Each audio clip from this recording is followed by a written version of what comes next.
Bismillahirrahmanirrahim. Assalamualaikum warahmatullahi wabarakatuh. Alhamdulillahirabbil alamin. Alladzi khalaqal mauta wal hayata liyabluwakum ayyukum ahsanu amala. Asyhadu an la ilaha illallah wahdahu la syarikalah wa asyhadu anna Muhammadan abduhu wa rasuluhu la nabiyya ba'da. Allahumma shalli ala Muhammad wa ala ali Muhammad kama shalaita ala Ibrahim wa ala ali Ibrahim fil alamina innaka Hamidum Majid. Ikhwatul iman rahimakumullah. Alhamdulillahirabbil alamin. Bersyukur kita kepada Allah Subhanahu wa taala yang mana pada pagi hari ini Allah Subhanahu wa taala menghendaki kita, Allah Subhanahu wa taala mengizinkan kita untuk sama-sama berkumpul dalam kajian Liqo' Pekanan yang telah kita sepakati bersama secara virtual. Semoga kedatangan kita, perjumpaan kita, pulsa yang kita gunakan, paket yang kita gunakan, semua Allah Subhanahu wa taala nilai sebagai amal ibadah yang akan memberatkan timbangan kebajikan kita di yaumil hisab. Allahumma amin. Ikhwatul iman rahimakumullah. Pandemi yang Allah hadirkan untuk kita hari-hari ini sesungguhnya tidak sekedar menguji kesehatan dan perekonomian kita. Kesehatan memang yang paling pontang-panting menghadapi wabah ini, disusul dengan perekonomian yang memaksa banyak warga kita harus melipat gandakan kesabaran. Namun sejatinya selain menguji dua hal tersebut, sesungguhnya wabah ini juga menguji cara kita berpikir dan cara kita bersikap sebagai seorang muslim.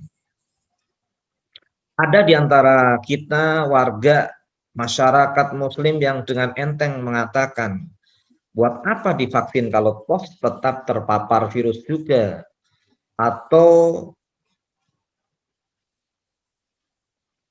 prokes-prokes ya, hidup mati itu di tangan Allah. Artinya pernyataan-pernyataan yang menyepelekan terhadap ikhtiar kita. Atau pernyataan-pernyataan sejenis yang menggambarkan sikap abai dan cenderung fatalis. Seakan-akan pernyataan-pernyataan itu benar, padahal di baliknya ada kesalahan berpikir yang mesti dikoreksi. Di tengah-tengah kecemasan dan keputusasaan, seringkali seorang melontarkan pernyataan yang tidak lahir dari keimanan yang kokoh dan cara pandang yang jernih dan sahih. Berhadapan dengan wabah ini, tugas seorang muslim adalah menyempurnakan ikhtiar. Islam memerintahkan umatnya untuk mengikuti sunatullah tentang hukum sebab dan akibat.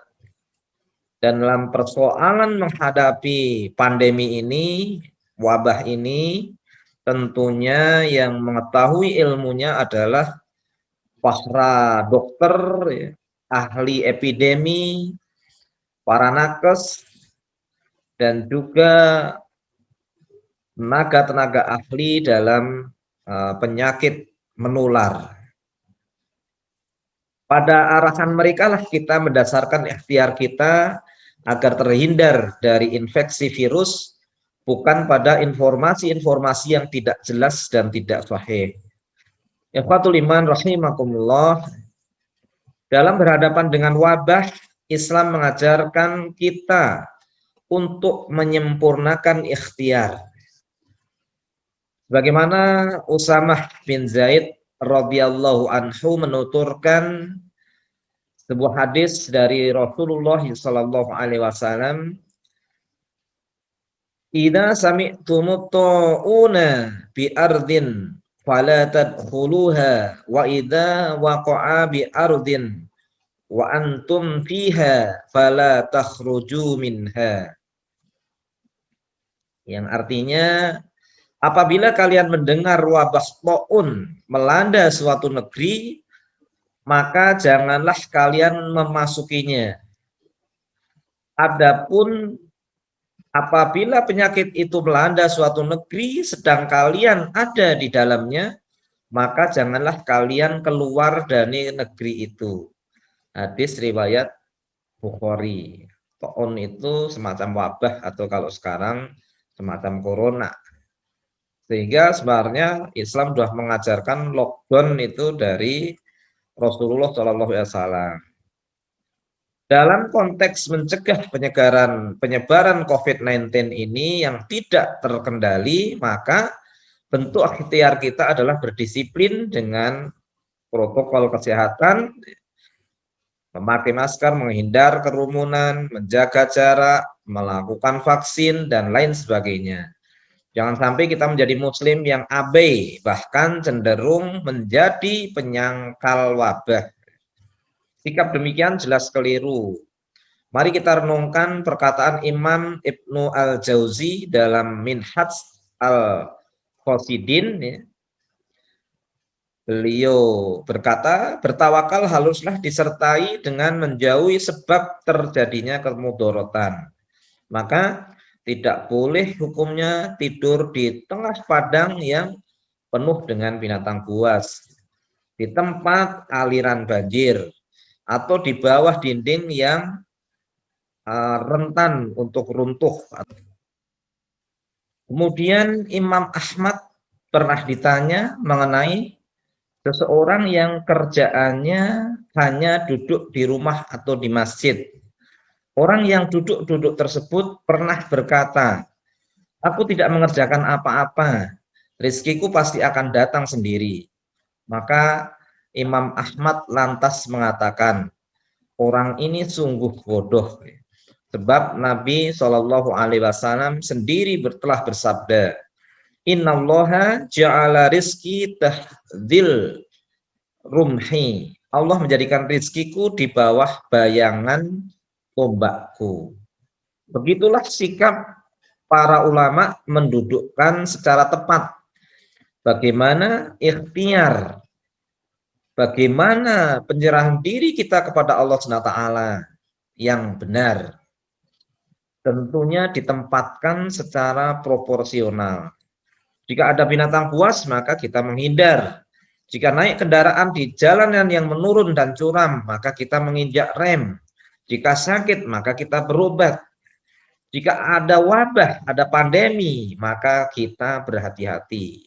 Itulah bentuk ikhtiar yang mesti diupayakan. Imam Ahmad menyatakan, semua orang sudah seharusnya bertawakal kepada Allah SWT, akan tetapi mereka harus mengiringinya dengan sebuah usaha. Imam Ibnu Qudamah Al-Maqdisi dalam Mukhtasar Minhaj Al-Khafidin kitabnya menuturkan syariat memuji orang-orang yang bertawakal. Lebih lanjut beliau menjelaskan dampak dari tawakal terlihat dari aktivitas seorang hamba di dalam berusaha. Mereka berusaha mencari penghidupan atau menjaga yang sudah ada. Mereka juga berusaha menjauhkan diri dari hal-hal yang membahayakan atau diprediksi dapat membahayakannya. Mereka juga berusaha untuk menghilangkan bahaya, seperti misalnya ya berobat ketika sakit. Bahkan dengan keras beliau menyebut tindakan mereka yang enggan berusaha sebagai sikap orang-orang bodoh dan haram di dalam syariat.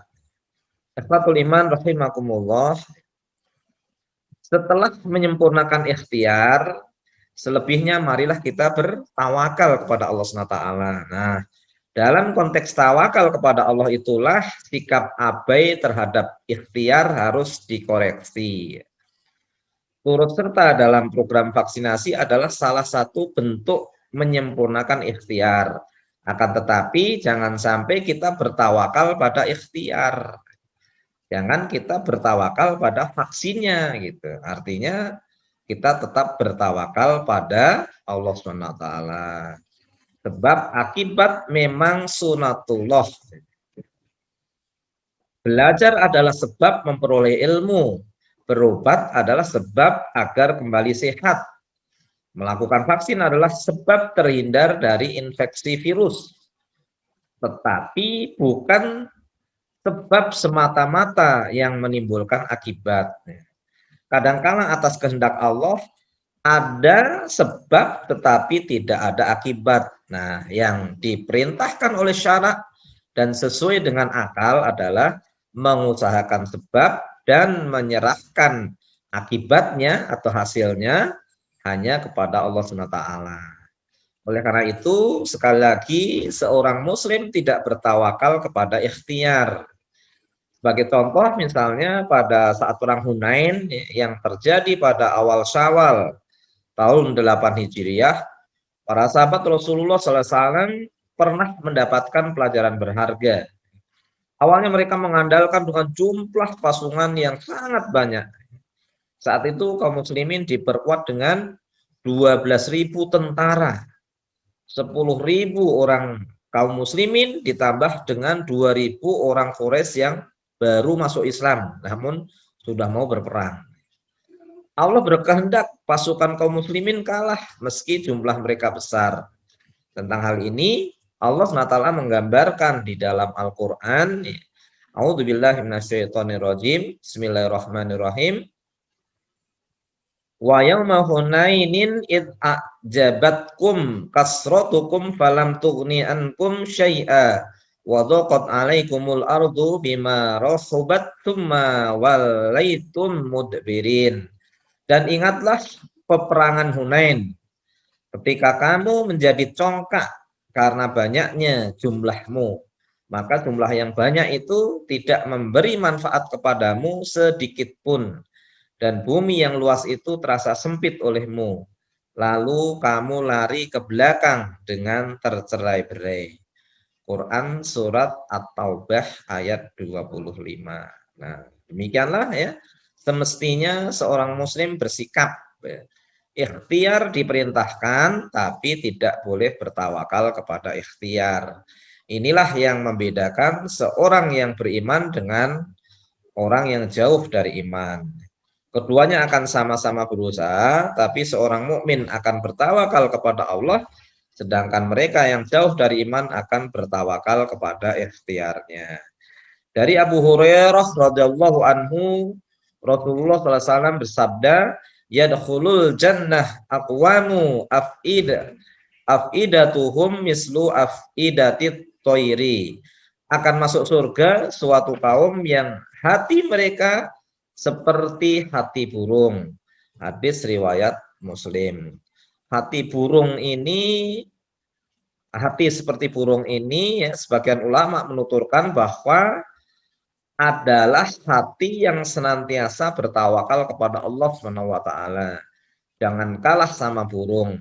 Mari kita belajar dari burung. Burung yang keluar dari sarangnya dalam kerong tembolok yang kosong, maka dengan ikhtiar dan tawakal pada Allah, pulang ke sangkar sudah dengan tembolok yang penuh terisi. Dari Umar bin Khattab, ia berkata bahwa Rasulullah SAW bersabda, "Lau annakum kuntum tawakkaluna 'alallahi haqqa tawakkulihi la ruziktum kama turzaqu tayru taghdu himasa wa taruhu bitana."